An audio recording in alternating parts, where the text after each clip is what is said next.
नमस्कार मित्रों, विकास क्लासेस इलाहाबाद में आप सभी लोगों का बहुत बहुत स्वागत है।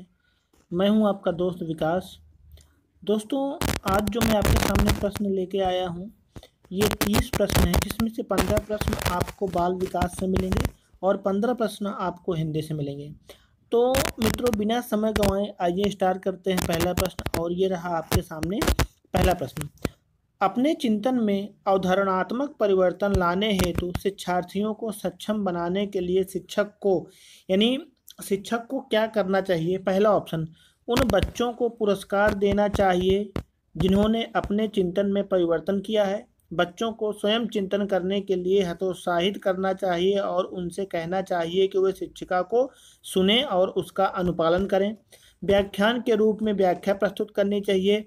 या चौथा ऑप्शन, स्पष्ट और आश्वस्त करने वाली व्याख्या देनी चाहिए तथा शिक्षार्थियों को चर्चा करनी चाहिए। तो मित्रों देखिएगा, चिंतन में अवधारणात्मक अगर परिवर्तन लाना है तो परिवर्तन लाने के लिए पुरस्कार देने की आवश्यकता नहीं है, क्योंकि अगर आप पुरस्कार बच्चों को मित्र देते हो तो अगर आप पुरस्कार देते हो तो पुरस्कार में आपको चीज़ें जो मिलेंगी, पुरस्कार तो दोगे, लेकिन बच्चे का जो मन है या उसका कह लीजिए जो अंदरूनी ताकत है वो पूरी तरह से बाहर नहीं आएंगे और फिर वो पुरस्कार के लिए ही सोचेगा कि मुझे पुरस्कार मिले। तो पहला ऑप्शन आपका गलत हो जाएगा। बच्चों को स्वयं चिंतन करने के लिए हतोत्साहित हतोत्साहित आपको कभी नहीं करना है, गलत ऑप्शन है। व्याख्यान के रूप में व्याख्या प्रस्तुत करनी चाहिए। आप कोई व्याख्याता नहीं हो कि आप व्याख्या प्रस्तुत करोगे, गलत ऑप्शन है।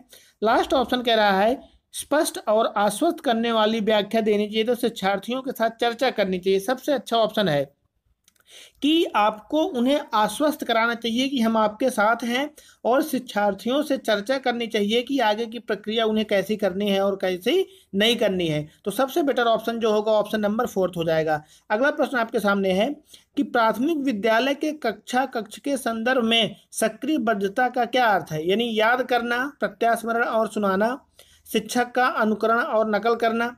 देखिएगा मित्रों, नकल करना मैंने पहले ही बताया है आपको कि नकल करना बिल्कुल सही नहीं है। जांच पड़ताल करना, प्रश्न पूछना और वाद विवाद, शिक्षक द्वारा किए गए उत्तर को नकल करना, नकल आप करोगे नहीं। याद करना, प्रत्यास्मरण और सुनाना। देखिएगा, रटने की प्रणाली पर आजकल जोर नहीं दिया जा रहा है। यदि देखा जाएगा तो रटने की जो प्रणाली है मित्रों, रटने की प्रणाली बिल्कुल भी सही नहीं है। यानी इस प्रणाली की बात की जाए तो रटने की प्रणाली बिल्कुल गलत है। तो सबसे अच्छा ऑप्शन हो जाएगा ऑप्शन नंबर 3 हो जाएगा। अगला प्रश्न आपके सामने मित्रों है कि बच्चे तब सर्वाधिक सृजनशील होते हैं जब वे किसी गतिविधि में भाग लेते हैं। शिक्षक की डांट से बचने के लिए, यानी किसी गतिविधि में भाग लेते हैं शिक्षक की डांट से बचने के लिए, दूसरों के सामने अच्छा करने के दबाव में आकर, अपनी रुचि से, या पुरस्कार के लिए। देखिएगा, बच्चे अपना दिमाग जब सबसे ज़्यादा कब लगाएंगे? जब वह अपनी रुचि से कोई कार्य करेंगे, यानी जब वो अपने मन से कोई कार्य करेंगे तभी वो अपने दिमाग को अच्छी तरह से लगा पाएंगे, और जब अपने दिमाग को अच्छी प्रकार से लगाएंगे तो निश्चित है उन्हें सफलता मिलेगी। अगला प्रश्न है चौथा, भारत में अधिकांश कक्षाएं बहुभाषी होती हैं, इसे शिक्षक द्वारा के रूप में जाना जाना चाहिए। यानी जो भारत में कक्षाएं होती हैं वो बहुभाषी होती हैं। यानी आप देखोगे यहाँ पर जो कक्षाएं होती हैं, यहाँ पर कोई जाति, धर्म, देश के नाम पे या कह लीजिए वेशभूषा के नाम पे बच्चों को अलग नहीं बिठाया जाता कि आप यूपी के हो तो आप बैठोगे, अगर आप पंजाब से आए हो तो आप नहीं बैठोगे, ऐसा कुछ नहीं होता है। बहुभाषी का मतलब होता है कि सभी लोग एक समान बैठें। तो शिक्षक के लिए क्या है? परेशानी है। पहला ऑप्शन कह रहा है कि शिक्षक के लिए परेशानी है, तो परेशानी नहीं कह सकते आप, क्योंकि शिक्षक को भी तो सीखने को मिलता है। समस्या भी नहीं है, बाधा भी नहीं है, तो सबसे अच्छा ऑप्शन एक संसाधन है, क्योंकि शिक्षक भी तो जानेगा उन शब्दों को। अगर कहीं पर आप देखोगे, अगर आप यहीं पर ले लो, अगर आप मेरठ जिला जाते हो तो मेरठ डिस्ट्रिक्ट में आप जानते हो कि जो यहाँ पर हम लोग प्रयोग करते हैं लौकी, तो लौकी को वहाँ पर जो नाम दिया जाता है मित्रों, घिया के नाम से जाना जाता है। तो आपने अगर एक शिक्षक हो तो आपने भी तो जाना कि घिया का मतलब लौकी होता है। तो ये संसाधन है, आप दूसरे बच्चों को बताओगे कि बच्चों लौकी का मतलब घिया होता है, तो यह एक संसाधन के रूप में कार्य करता है। अगला क्वेश्चन मित्रों आपके सामने 5 नंबर, शिक्षार्थियों द्वारा की गई गलतियां और त्रुटियां बच्चों को कमजोर अथवा उत्कृष्ट चिन्हित करने के अच्छे अवसर हैं। शिक्षक और शिक्षार्थियों की सफलता के सूचक हैं। उनके चिंतन को समझने के अवसर के रूप में देखी जानी चाहिए। कठोरता से निपटना चाहिए। तो मित्रों, आपको पता है कि बच्चों को कमजोर अथवा उत्कृष्ट चिन्हित करने के अच्छे अवसर, पांचवा क्वेश्चन आपके सामने ये दिया हुआ है। तो मित्रों, एक चीज याद रखिएगा, अगर आपके सामने इस तरह के कोई कथन तथ्य सामने आते हैं कि इस कंडीशन में क्या करना चाहिए, यानी पांचवें में देखा जाएगा कि शिक्षक को करना क्या चाहिए। अगर एक शिक्षक है तो उस किस प्रक्रिया में इसको माना जाना चाहिए, तो उनका जो चिंतन प्रक्रिया है, सबसे अच्छा ऑप्शन क्या है कि उनकी जो चिंतन प्रक्रिया है समझने के अवसर रूप में देखी जानी चाहिए। कमजोर हो नहीं सकता बच्चा, और ये सफलता के, क्योंकि भाई अगर बच्चा गलतियां कर रहा है, सफलता का सूचक तो है नहीं। कठोरता से आप निपट नहीं सकते हो क्योंकि छोटे बच्चे होते हैं। तो सबसे अच्छा है कि उनके चिंतन को समझने के अवसर के रूप में देखी जानी चाहिए। यानी गलतियां अगर बच्चा कर रहा है तो आप समझोगे कि क्यों गलतियां कर रहा है, आपको जानना चाहिए। अगला क्वेश्चन है 6 नंबर, के विचार से बच्चे सक्रिय ज्ञान निर्माता तथा नन्हे वैज्ञानिक हैं जो संसार के बारे में सिद्धांतों का रचना करते हैं। यानी 6 नंबर अगर देखा जाएगा तो पियाजे के विचार से बच्चे, यानी अगर देखा जाएगा तो जीन पियाजे के विचार से, यानी पियाजे के विचार से बच्ची सक्रिय ज्ञान निर्माता तथा नन्हे वैज्ञानिक हैं जो संसार के बारे में अपने सिद्धांतों की रचना करते हैं। तो ऑप्शन नंबर 4 सही हो जाएगा मित्रों। 7 नंबर कह रहा है कि बाल केंद्रित शिक्षा शास्त्र का क्या अर्थ है। बच्चे को नैतिक शिक्षा देना, बच्चे को शिक्षक का अनुगमन और अनुकरण करने के लिए कहना, बच्चों की अभिव्यक्ति और उनकी सक्रिय भागीदारी को महत्व देना, बच्चों को पूर्ण रूप से स्वतंत्रता देना। तो मित्रों, बताना चाहूंगा कि 7 नंबर जो है कि बच्चे की अभिव्यक्ति और उनकी सक्रिय भागीदारी को समझना होता है। यानी अगर देखा जाएगा बाल केंद्रित शिक्षा शास्त्र का अर्थ क्या है कि बच्चे की अभिव्यक्ति क्या है और वो भाग ले रहा है कि नहीं। यानी जो चीज आप कक्षा में बोल रहे हो, समझा रहे हो, बच्चा उसको पढ़ लिख रहा भी है कि आप सिर्फ बोलते जा रहे हो और वो एक सुन कुछ नहीं रहा, बातों पे गौर नहीं कर रहा, उसके जीवन में कोई परिवर्तन नहीं आ रहा है, तो इससे कोई मतलब नहीं होगा। तो सबसे अच्छा बच्चे की अभिव्यक्ति और सक्रिय भागीदारिता के महत्व देना चाहिए। ऑप्शन नंबर 3 सही हो जाएगा मित्रों। अगला है जटिल परिस्थिति को संसाधित करने में शिक्षक बच्चों की सहायता कर सकता है। प्रतियोगिता को बढ़ावा देकर और सबसे पहले कार्य पूरा करने वाले बच्चे को पुरस्कार देकर, कोई भी सहायता न देकर जिससे बच्चे अपने आप निर्वाह करके सीखे, उस पर एक भाषण देखे, कार्य को छोटे हिस्सों में बांटने के बाद दिशा निर्देश देकर इसको कर सकता है। देखिएगा, अगर जटिल परिस्थिति है और उस परिस्थिति को बच्चों को समझाना है तो एक शिक्षक को चाहिए कि कार्य को वो सबसे पहले छोटे हिस्सों में उसे बांट लेना चाहिए। नहीं, जो कार्य उसको मिला है उसको क्या करना चाहिए, छोटे हिस्सों में बांट लेना चाहिए और फिर दिशा निर्देश देके उसको करवाने से बच्चे कर पाएंगे। नहीं, ऑप्शन नंबर 8 का देखा जाएगा तो ऑप्शन नंबर 4 सबसे सही आपका हो जाएगा। 9 नंबर, शिक्षार्थियों से यह अपेक्षा करना कि वो ज्ञान को उसी रूप में पुनः प्रस्तुत कर देंगे जिस रूप में उन्होंने ग्रहण किया है, अच्छा है, क्योंकि यह शिक्षक के लिए आकलन में क्या है, सरल है।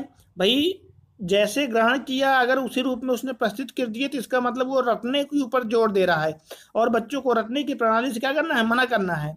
एक प्रभावी आकलन युक्ति है। भाई प्रभावी कैसे हो सकती है, आप रटने पे कह रहे हो, उससे समस्यात्मक है क्योंकि व्यक्ति अनुभवों की व्याख्या करते हैं और ज्ञान का ज्यों का त्यों पुनः उत्पादित नहीं करते। ये एक समस्यात्मक बात हो जाएगी क्योंकि अगर बालक ऐसा करता है तो सबसे अच्छा ऑप्शन नंबर क्या है, 3 है, क्योंकि अगर बालक उसी रूप में कर रहा है तो इसका मतलब रट रहा है। तो रटने की प्रणाली को आजकल आपको क्या करना है, बिल्कुल मित्रों अलग करना है। तो सबसे अच्छा ऑप्शन जो आपके सामने यहाँ पर आपको दिख रहा है वो ऑप्शन नंबर आपका मित्रों कौन सा हो जाएगा, 3 माना जाएगा। अगला प्रश्न आपके सामने है, जब शिक्षार्थियों को समूह में किसी समस्या पर चर्चा का अवसर दिया जाता है तब उनके सीखने का वक्र बेहतर होता है, स्थिर रहता है, अवनत होता है, समान रहता है। तो मित्रों जब शिक्षार्थियों को समूह में किसी समस्या पर चर्चा का अवसर दिया जाता है तो उनके जो सीखने का वक्र होता है वह क्या होता है मित्रों, बेहतर होता है। क्योंकि जब वह समूह में रहेगा, चर्चा करेगा, बातचीत करेगा तो सीखेगा अच्छे से और बेहतर होगा। क्योंकि बालक जो है अपने मित्रों के साथ, यानी बालक यहाँ पर देखा जाएगा मित्रों के साथ जब बालक होता है तो उसके अंदर जो सोचने समझने की शक्ति होती है उस शक्ति का अगर देखा जाएगा तो विकास देखने को आपको जरूर मिलेगा।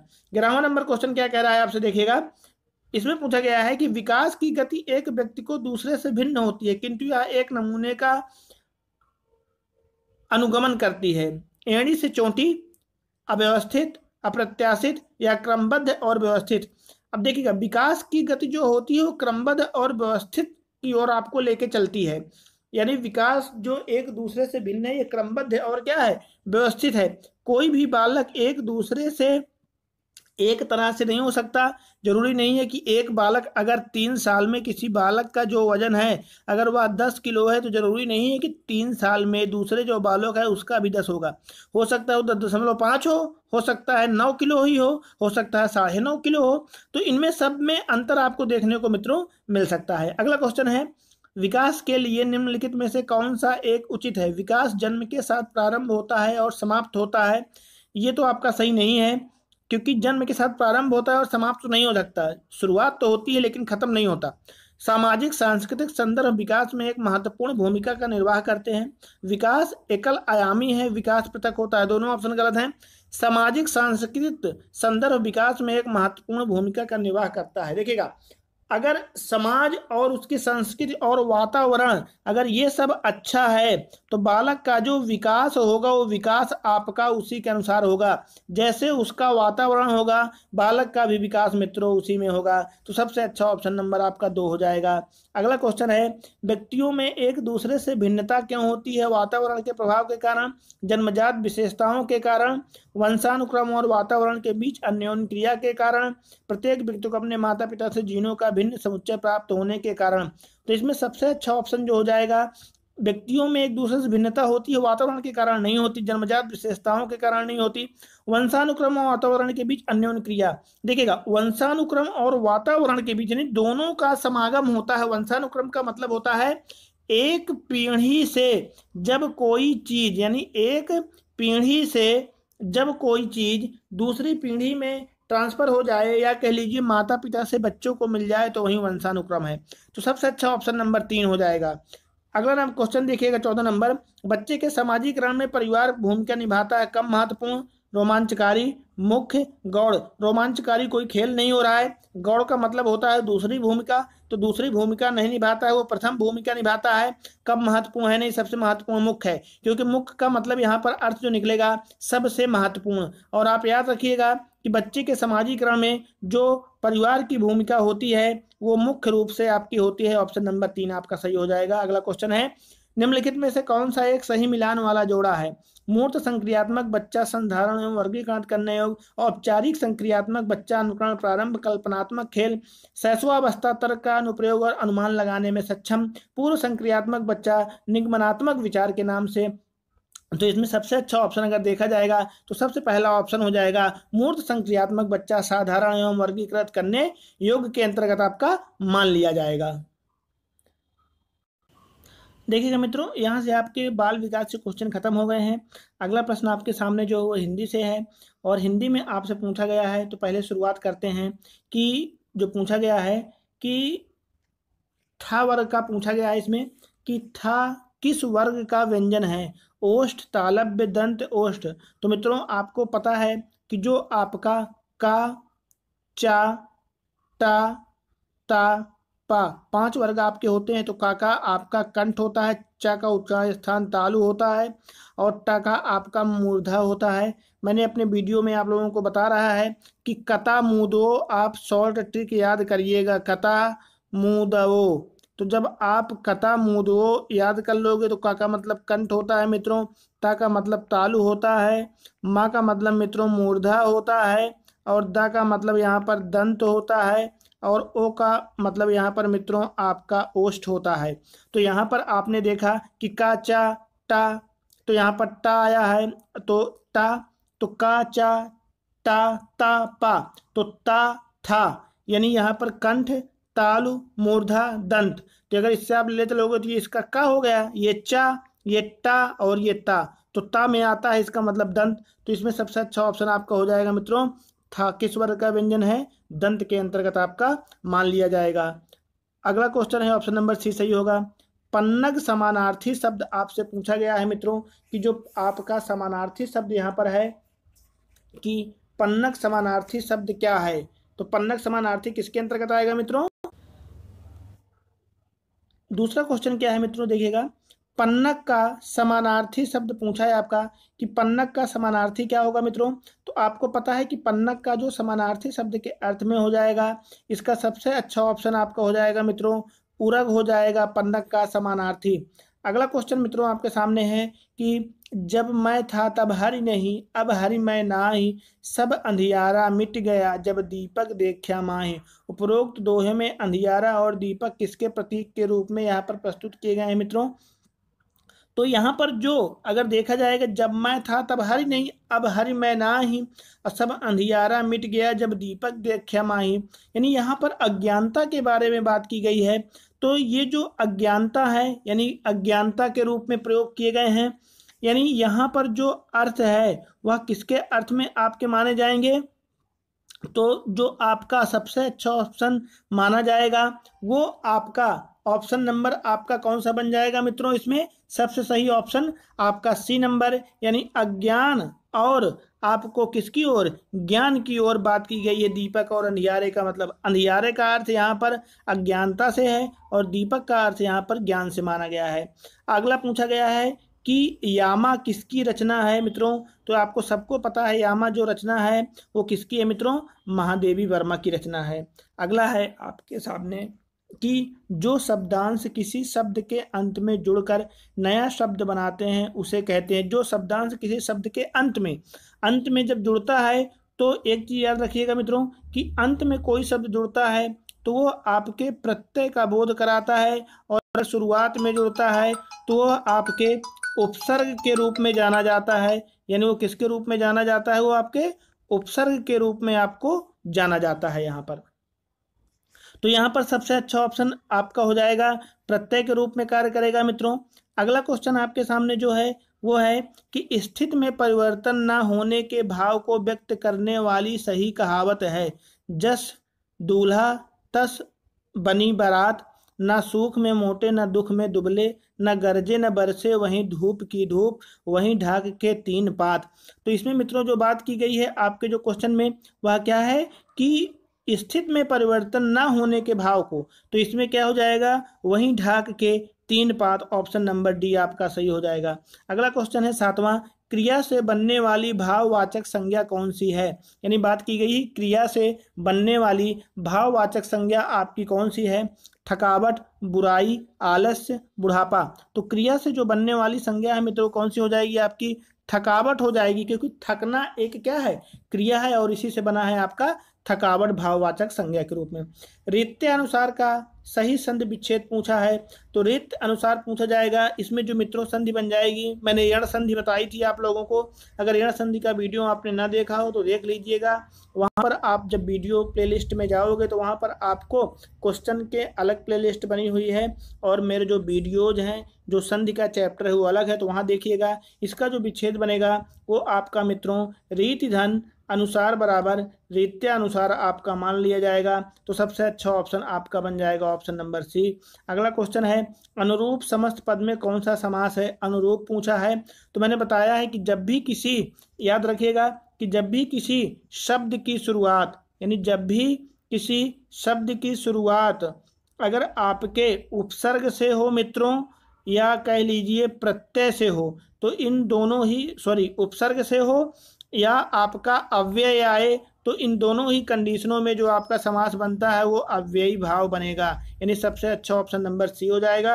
अगला प्रश्न आपसे कह रहा है कौन सा शब्द भ्रमर का पर्यायवाची नहीं है पूछा है। तो भ्रमर का पर्यायवाची नहीं के अर्थ में जो प्रयोग किया गया है पर्यायवाची नहीं है। षटपद, अली, प्रभाकर, यानी इसमें पूछा गया है कि कौन सा भ्रमर का पर्यायवाची नहीं है। तो मित्रों कौन सा हो जाएगा? षटपद किसका होता है पर्यायवाची?